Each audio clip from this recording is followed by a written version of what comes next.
When researching the past 20 years of sling use, CPSC identified at least 14 babies who died since 1998 inside their sling-style infant carriers. 12 of the deaths involved babies younger than 4 months of age. We are warning parents and caregivers to be cautious when carrying babies younger than 4 months of age in a sling, and to make sure that your infant's face is visible at all times when using these products. In the first few months of life, babies cannot control their heads because of weak neck muscles. When they are placed with their faces below the rim of a sling, they are not able to lift their heads to breathe. This leads to two hazardous situations. First, one particular risk occurs when the baby's head is turned toward the adult. An infant's nose and mouth can be pressed against the carrier and become blocked, preventing the baby from breathing. Suffocation can happen quickly, within a minute or two.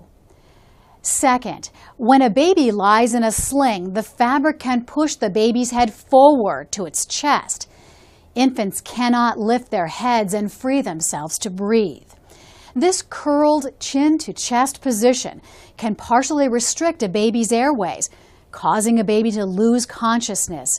The baby cannot cry out for help. We urge parents and caregivers to keep these dangers in mind when selecting wearable carriers for babies. If you use any type of wearable carrier, make sure your infant's face is not covered and you can see your baby's face at all times. Be vigilant about checking your baby often when your baby is in a carrier.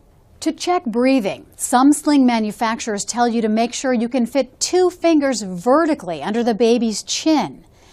Many of the babies who died in slings were low birth weight or premature babies, a twin, or babies with other health issues such as a cold.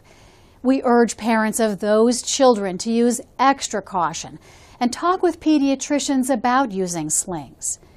To prevent babies from falling out of wearable carriers, adults who use them should double-check that latches and ties are tight and make sure that babies are secure before reaching for things.